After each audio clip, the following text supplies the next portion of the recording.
Hey guys, this is Mel, and I'm back to talk about Motherland Fort Salem, episode 308, titled Petra's Favorite Pen, which premiered Tuesday, August 9th, 2022 on Freeform. I'm recording roughly just after midnight on the 11th, so it's been about 48 hours since the episode has aired. Wasn't able to record sooner, but I definitely wanted to get my thoughts in, specifically for this episode, because I wanted to keep it separate. I want to do 309 as its own because of what has been teased. So let's just get into 308. So huge spoiler alert, if you haven't seen the episode already, please go do so first, and then come back and see what I have to say about the episode. My other video reminders are up on screen, so take a moment to remind yourselves of those. I'm going to try to do this in 15 minutes just because I have a really bad headache right now. But I did want to talk about this. So if my audio sounds a little different, I'm not wearing my headphones, which has my mic attached to it. I'm literally just speaking through hopefully my phone's normal mic when you make a phone call. So let's hope that mic is good. But let's start with what happened in this episode. So this episode specifically about the timeline, I'm not actually quite sure about the timeline because originally I thought maybe it was taking place shortly after the events of 307, but I think there's many time jumps within this one episode itself just by some comments that were being said. So like, for example, the deserter they captured, which Rail ends up healing, she had mentioned that they had captured Scylla a week ago, and Scylla was captured at the end of the previous episode. So that had me thinking, okay, maybe it's been a week between the two episodes. But then when we go to, so that happens, I think, later on in the episode. But then in Act 1, when we actually, it's like, it's actually the fourth scene of the whole episode, and that is at the diner, and when Anacostia leaves the diner and is confronted by Nicta.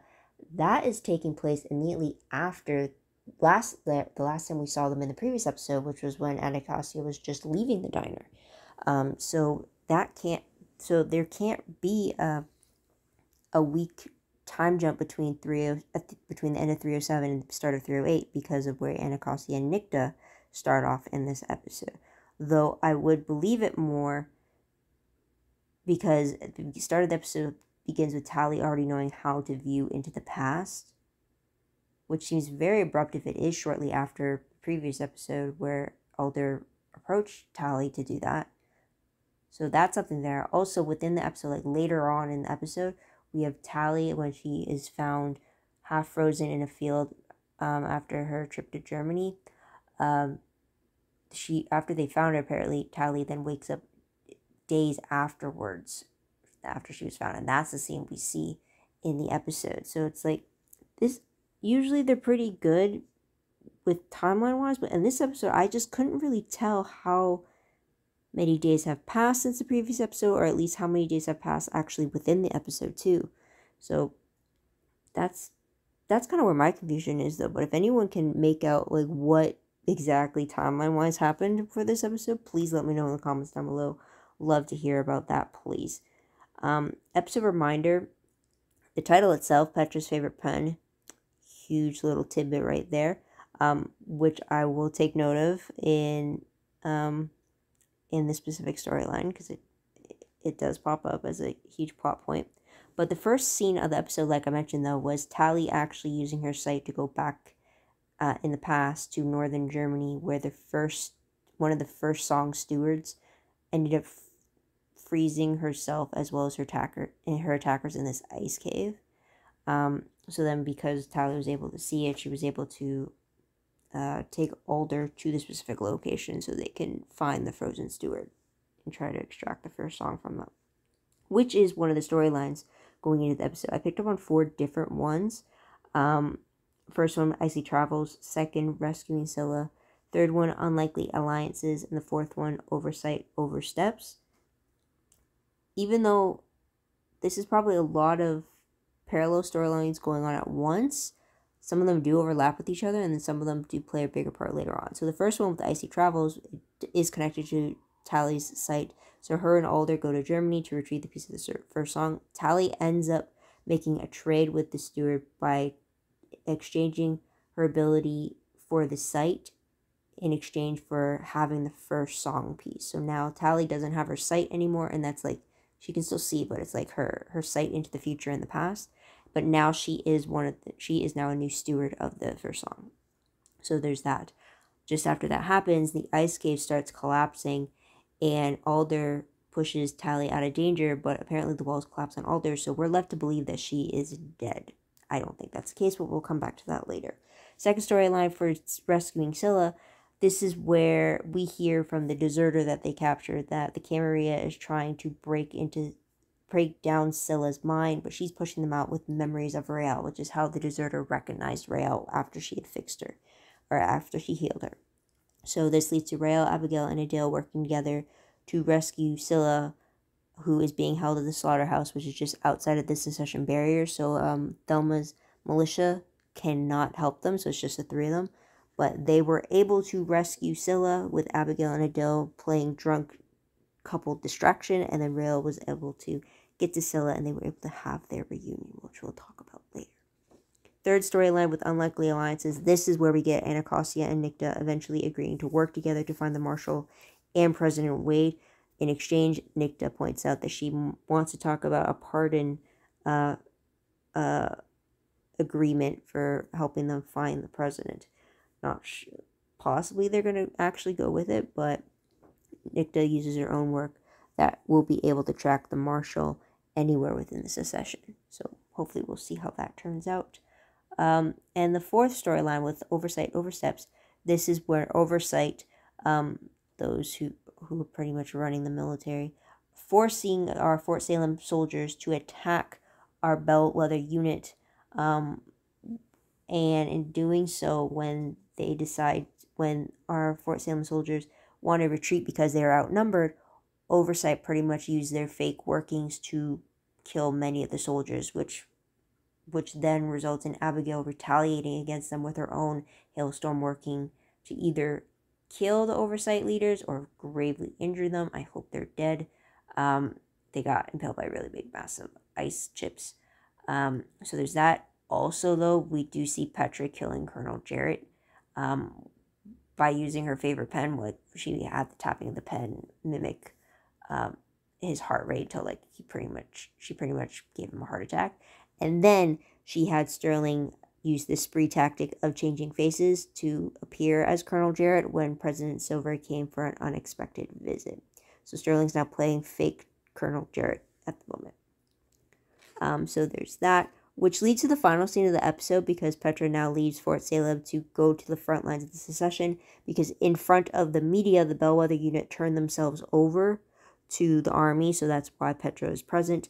And then Petra announces to the media that with the apprehension of the bellwether unit, that means the invasion into the secession to find them is now over. So the bellwether unit wanted to turn themselves in to stop any more bloodshed that was happening to their fellow soldiers who were stuck under Camarilla thumb. So there's that. Character-wise, though, we have Adele. Right when Abigail was saying kind of goodbye to Adele before turning herself in, she made him promise not to make any jailbreak attempts for them.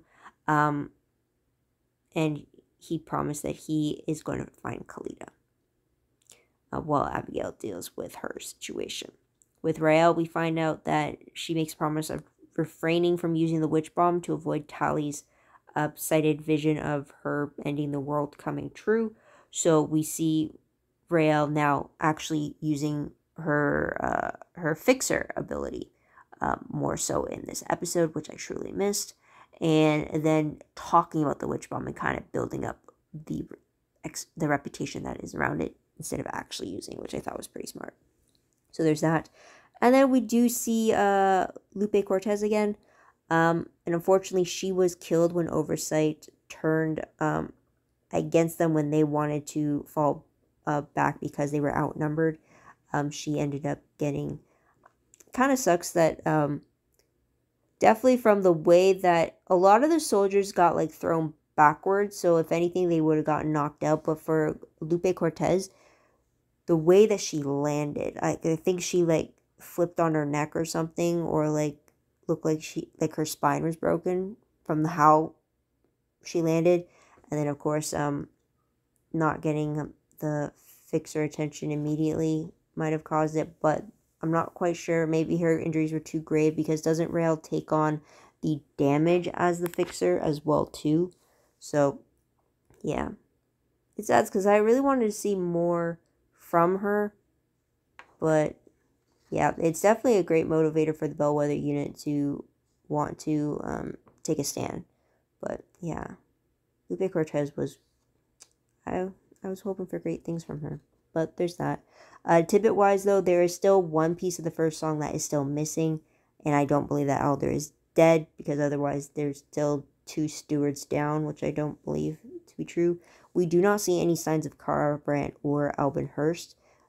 Only thing from the Camarilla is the oversight soldiers, as well as President Silver making his unexpected appearances. So there is that. So let's move on to the most shocking moment of the episode. I think for me it has to be Tali sacrificing her sight. Just when we were seeing her getting a handle of how to use it, she gives that up so they can get the first song. She ultimately does it because if they can have the first song, that is the only thing strong enough to stop the witch bomb, and she wants to do everything she can to save Tali. Or no, she is Tali, to save Rael. So it was just surprising. Just when we were seeing her get her the hang of it, she sacrifices it. But I guess that's the thing too. If she's getting the hang of it, there's no other way. Like, she's already reached the top kind of a thing. So is that. Moving on to top 3 favorite moments though. Absolute favorite was Rael and Scylla. Not only the reunion between them, but them kind of working together to build up the reputation of the witch bomb to scare that oversight member. So that was pretty cool how they like kind of keyed in on that very quickly. Their reunion, of course, was long awaited and fantastic.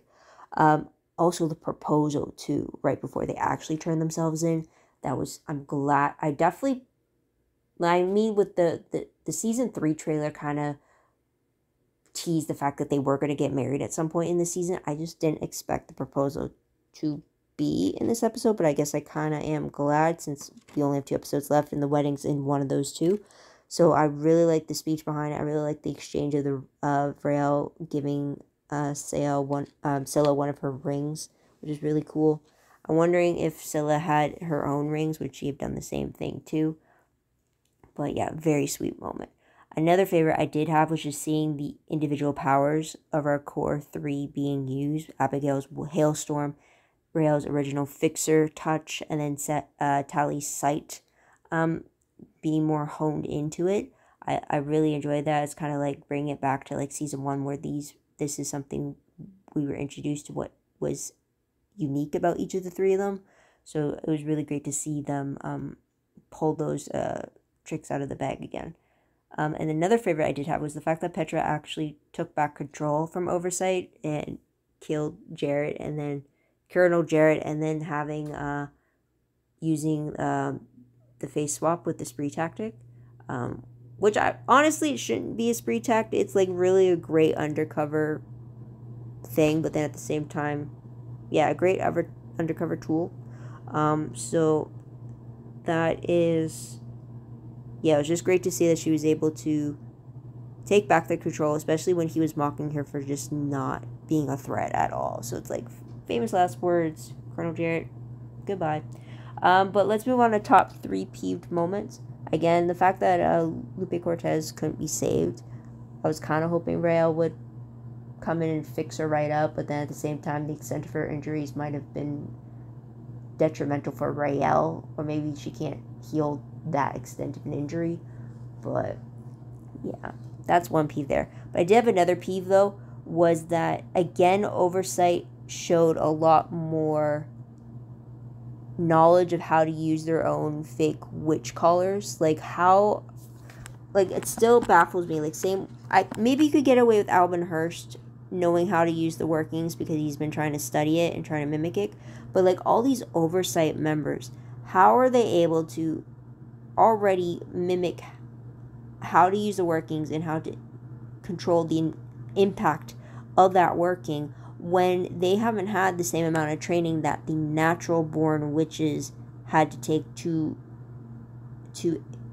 have that kind of power in their workings, right? If anything, it should be like the Oversight could be should be just keep trying and trying, and then like an off chance they'll be able to mimic the exact same power that someone of a trained witch can do at ease. So that was kind of the peeve for me here, because here are two oversights who don't even actually have the witch vocal cords. They just have that voice box thing, and they were able to blast all the Fort Salem soldiers who were actively training their own vocal cords to perform such workings, and they were able to not kill all of them, at least knock them all out. And that just seems like that's too quick of a learning curve for me, especially if something is like it's something that you're not meant to have a natural affinity towards, you know. I don't know, that was just another peeve that carried off, because I had that same one when Albin Hurst was showing the same things as well too when he attacked him at the Secession House, except also in the fact that he was doing that after having surgery for those cords. So it's like he shouldn't even be able to talk. He should still be healing those cords before he even put any stress on them, you know. So that was a peeve there. But let's move on to random questions very quickly. First one is, how will we find the last piece of the first song? I have a very bad feeling that it might be the vocal cords that Hurst had stole, and maybe it's the same cords that he implanted into himself, because isn't that kind of what Santos was implying in the previous episode? But yeah, because even if Elder is alive and Tally is, because there was two originally missing, so Tally restored one of them, so where's the last one? So that's a question there. Next question. Do you think the Marshal, President Wade, and M are in trouble, or are they staying hidden by their own choice and not just being held captive and hidden by that or killed? I'm assuming they're safe because the trailer shows President Wade at the wedding.